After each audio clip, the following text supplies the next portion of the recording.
What's up, guys? What's going on? Welcome back to my channel. And in this video, I'm doing how to pick a DPS class in Star Wars: The Old Republic. And now, when choosing a DPS class, there's pretty much well, there's one question you really gotta ask yourself. What do you want to play? Melee DPS or range DPS? Melee DPS, obviously, you're gonna be within 10 meters of the boss, and there's going to be a lot of movement going on. Range DPS, you're going to sit back, be more focused on ads and other things like that. After you figure that out, there's a few different classes to choose from. I'm pretty much going to look at this video more of a little elitist, and pretty much what you will want to choose, to top DPS meters, or to be potentially, or to play the most top DPS class potentially. And then there's also another side to it of it, more of a hybrid DPS where your main focus is a DPS, but you also have healing abilities too, so you can off heal and help out your raids in other ways. So you kind of have to look at it. If you're starting the game off fresh, then you can have a fresh pick of any class that you want. If you're in a raid team or you're in a guild already, and you want to help out your guild a little bit, you kind of have to look at how many pure DPS classes they have already. By pure DPS class, I mean the class is solely DPS only, and there's no hybrid trees in it. So like a Marauder, they're full DPS, they don't have any healing abilities, and they don't have a healing tree. Or Mercenary, where they have two healing trees and one healing tree and two DPS trees, so they can help out healing in raids if needed and stuff like that. So you want a little bit of a balance in your raid team. Or if you just like playing a class that can also heal, maybe you're into more soloing shit, and you just want to have some healing abilities. Anyway, let's jump into it. So I'm gonna break down the melee DPS first on what I would choose. So for melee DPS, you have the Marauder, or the Republic's version is a Sentinel. You have the Juggernaut, or the Republic's version is a Guardian. You have the Power Tech, and the Republic's version is a Vanguard. You have a DPS Operative, and the Republic's version is a Scoundrel. Or you have a Assassin, and the Republic's version is a Shadow. Now, I would completely stay away from Assassins and Shadows. Since 2.0 drop, they are by far the shittiest DPS class in the game, right next to Power Techs. You don't see too many more Power Techs. They got a huge nerf in 2.0, and I would honestly stay away from Power Techs and Assassins for rating. They're really bad DPS. Not saying that they're not good, they're just that they can't get anywhere close to any of the other DPS classes. Juggernauts, it would be my third choice. My second choice and my first choice would honestly be a coin flip between Operatives and Marauders. Many people may not realize this. I'll post a link in the description with the DPS world leaderboards on the forums, and Operatives currently have the highest parsing DPS right now. The only thing is, though, that they have to spec into the middle tree real quick and apply their Acid Blade, and then they respec back to lethality, and then they go ahead and do their parse. So they get a crazy opener.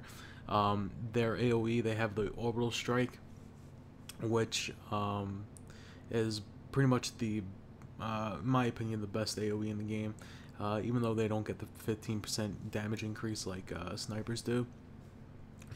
For ad phases or anything like that, they're going to have a very good AoE. They also have off healing, so Operatives honestly can pull very good numbers. You just have to play it right, and you have to know how to play it. Marauders are definitely harder to play, and if you can play the Carnage spec very well, you will do potentially the best DPS class in the game. So pretty much, for me, it's coin flip between Marauders and Operatives. Personally, I think Operatives are a little bit more fun, but Marauders also have more team benefits. They have Bloodthirst, which gives a damage and healing increase to the raid. I can only remember the Republic's versions for some reason, which is Transcendence, which increases melee and range defenses, and also gives a speed buff to the raid. So their Bloodthirst is also needed in a lot of the new Nightmare raids. So you know, if you can play the Marauder, then I would definitely choose it. Other than that, I would stick with the Operative. And I forgot to throw this in, but also too, any class that has a dual wielding ability in their tree is gonna parse higher, or has the potential to parse higher than any other DPS class in the game. The reason being is because the dual wielding gives them the offhand damage, and the offhand damage does you know, it adds up over time. So for example, mercenaries, DPS mercenaries, they have the offhand damage and the commandos don't. So mercenaries are always just gonna parse better than commandos because of that offhand damage. So any class that has that, I would look at first. If you want to play a class that has the potential to parse higher than any other DPS class in the game. Let's get into range DPS now. For Empire, you have the DPS mercenary, or the Republic's version is the commando. You have the sniper, and the Republic's version is the gunslinger. Then you have sorcerer, which is sage for the Republic's version.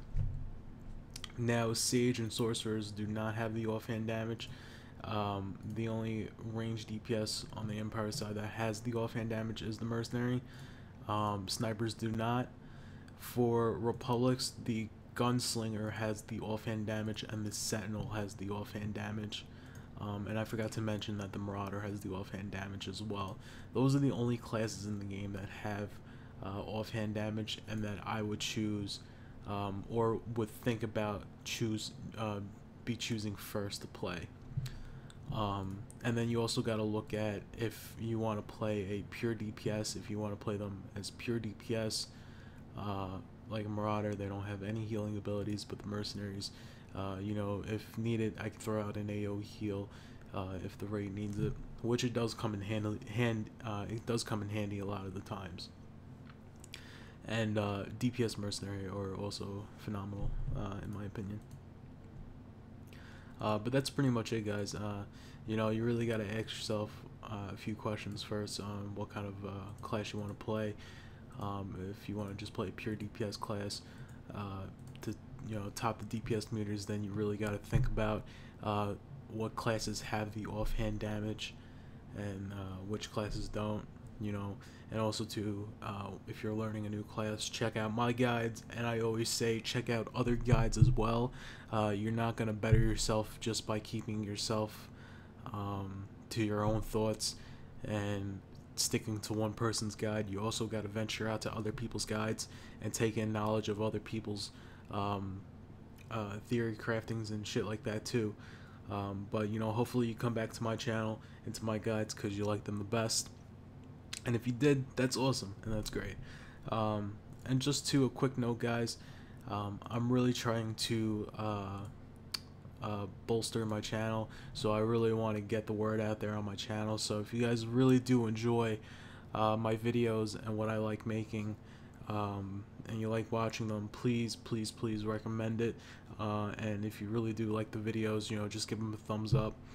You don't have to comment on them. You know, if you got the time to, then go ahead and throw a quick comment out. I try to respond to everybody. Sometimes my YouTube inbox doesn't notify me on all the comments, so once in a while I'll go back and on my latest videos, and I'll go through the comments real quick, and if I see it, I'll see it. But if I miss your guys' comments, please don't take that offense. It's just I didn't get the notification for it. But that's pretty much it, guys. Like, subscribe, comment, and check back for more videos on Star Wars: The Old Republic. Peace out.